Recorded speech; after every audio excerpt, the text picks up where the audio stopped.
Hey guys, Jengar here. Welcome to this episode of Sub's Choice, the series where you decide what I fly out by leaving me your requested planes in the comments below. Today we are flying out the ME262 C-2b requested by Daddy Donger, and he had 47 votes on his choice, so I had to fly out this fucking shit. And get myself into some pain. Well, it's not shit, but I mean, bloody hell. This thing has boosters, as you may or may not know, two of them above each engine, and they make it a little bit of a rocket ship for a while. That fuel you have there is only is very limited. Um, I actually am not sure how many minutes. Maybe you can put it in the comments below if you know, but I think it was maybe 1 or 2 minutes of fuel on those boosters. Maybe 2 minutes or three. God damn it! There is no. I couldn't find it anywhere, so I'm not sure. But limited fuel on those boosters, and when they run out, you have an 8.0 battle rating, and you are bumped down to 7.0 performance. And as you may or may not know as well, the regular ME262s, the A1As, on which this plane, if it doesn't have working boosters, is based, they are not the best jets at 7.0. They are not the best jets there anymore. So with this thing, you get up tier to 9.0 on a regular basis, and once the boosters are gone, you are in a below average 7.0 plane. And that's the whole game in this ME262 C-2b and the 2A as well. But this one in particular, 8.0 battle rating. The other one is 7.7. These planes, man, they are very tricky to fly. And well, as I said, they have below average 7.0 performance. But only when the boosters work, you get a little bit of extra boost there. Um, the thrust of these engines is around 910 kilograms, and with those rockets you get 400 extra. The rockets give 1300, so you get a quite a big boost there to your performance. But as I said, it's limited, and you got to use it sparingly to make this plane even have a chance of performing. You see several sabers in this match. Those, well, it is it is an interesting setup. But Daddy Donger, who requested this plane, wanted to see me fly against some sabers, so well, here you go. Enjoy. This was the best I got out of my flyout, and it was an interesting flyout. Got killed a few times, got some kills here and there, and this was actually an interesting match with some nice dogfights, with some good use of the boosters. Had to get into it a little bit as well. These I hadn't flown it in a while, but once you get the aim on those guns and you get the booster use correct, then it's all right, I guess. It's not very good, as I said. 8.0 battle rating. Without the boosters, maximum speeds in this plane are 830 at the deck, 693 at 4500 meters, and 622 at 6500 meters. Top speed in a dive is quite alright, with a red line at 998, sorry, and a rip speed above 1080. So the speeds, the top speeds in a dive are quite good. That is not the effective dive speed though, because there is definitely compression in the ME262s. Control stiffening starts at 550, which is of course quite early in a jet, and then it gets severe tick, especially in the roll rate, and elevator as well, by the way, at 725. It's still possible to get out of the dive at those speeds, of course. The elevator stays functional much longer, then the roll rate compression is much worse, let's say that. Stall speed in the plane is alright with 120. And these are all stats without the boosters, right? You get a big oomph rockets give 1300 kilograms of thrust there, which is alright. The firepower is excellent with 4 30mm Mk108 cannons. You have the top pair, the higher lying pair has 100 rounds per gun, and the lower pair has 80 rounds per gun. So that's all good and stuff like that. You can equip some ordnance as well on the plane, and below average ammo loads, of course. This is not a plane that you can spam with. You gotta be, you know, sparingly with your shots, and have more than average lead as well. You gotta lead a little bit more. 30s. Acceleration in the plane in a straight line is average. In a dive, it's good, and energy retention in the horizontal is excellent.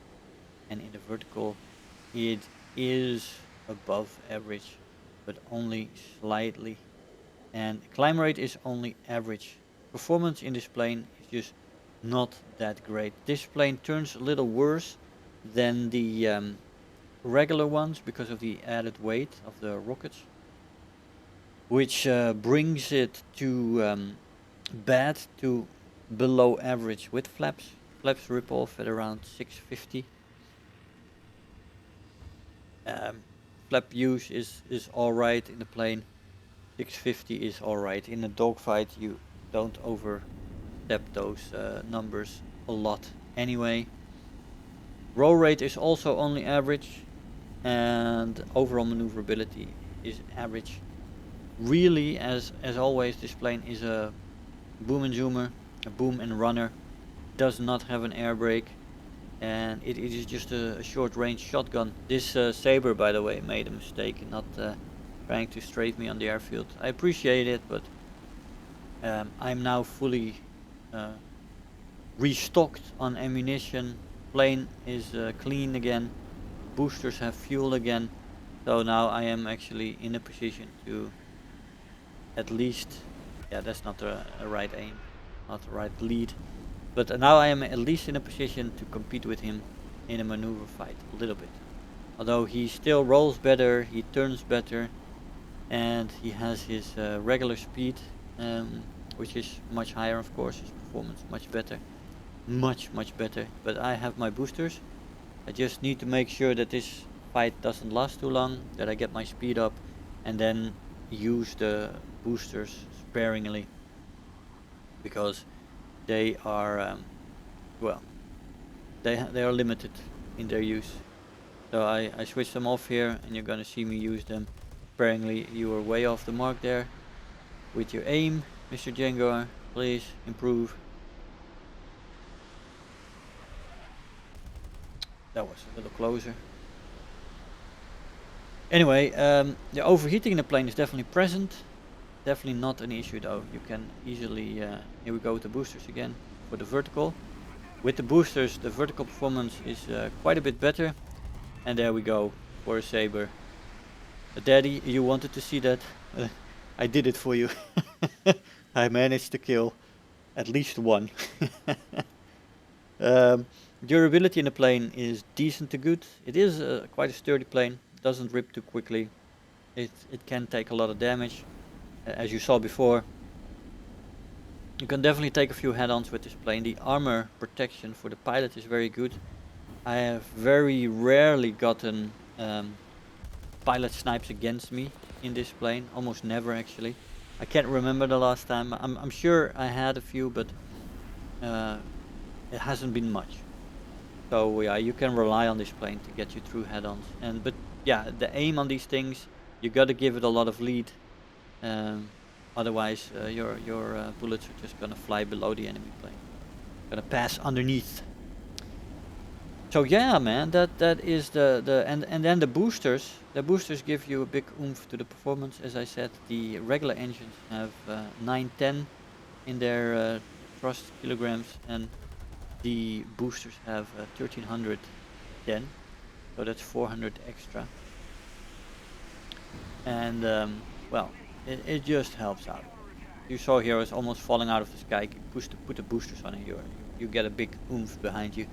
and I'm staying in the air and outperforming the Frenchie that's flying over there in the vertical, which normally, of course, would be more difficult.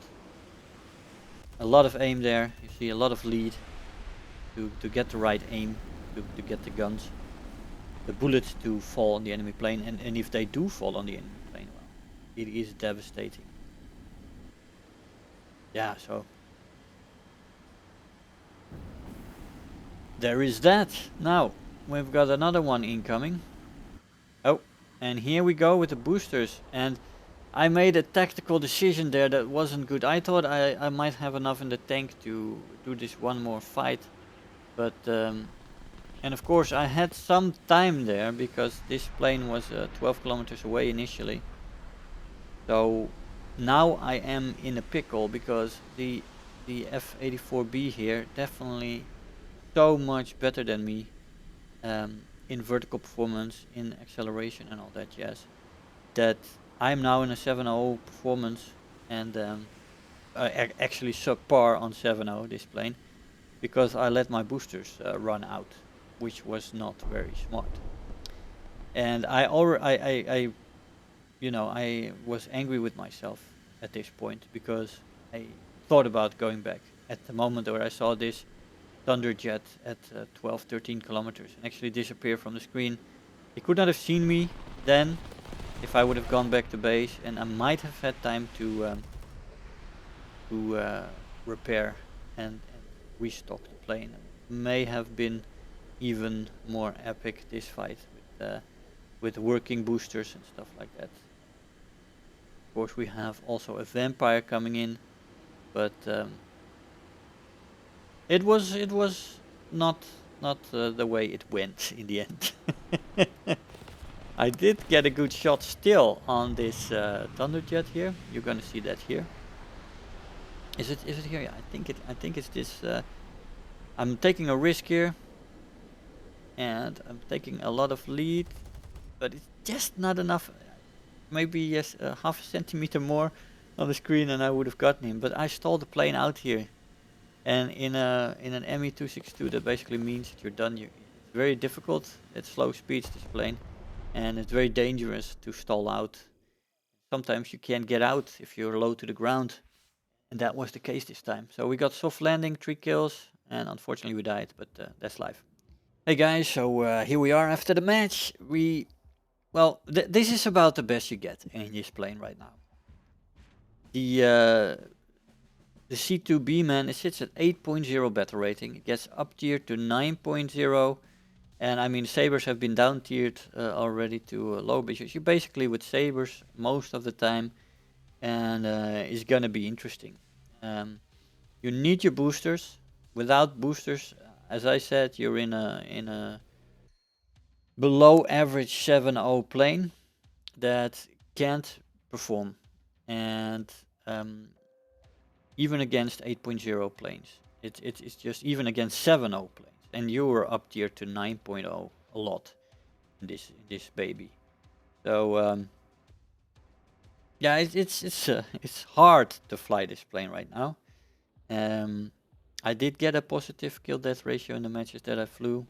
I kept my kill death ratio in this plane over 2.0 in the end. 2 to 1. Bloody hell, I can't speak. But it was below 2 to 1 in this flyout, and I had to play on the edges of my my seat with sweaty palms, and a lot of extreme management of your boosters and flaps and all that jazz. So yeah, you have to be on top of your game to get anything out of this plane. And yeah. Anyway, guys, I hope you enjoyed this episode. Do make sure to leave me your new request in the comments below. The one that gets the most upvotes will be the winner and will be featured in the next episode. Guys, I want to thank you all for watching, and I'll see you guys next time. Bye-bye. If you're new here, make sure to hit the subscribe button, become part of this community. If you are already a subscriber, don't forget to like the video, do leave me a comment, And if you really feel like helping out today, make sure to share the video with your friends and let them know about the channel.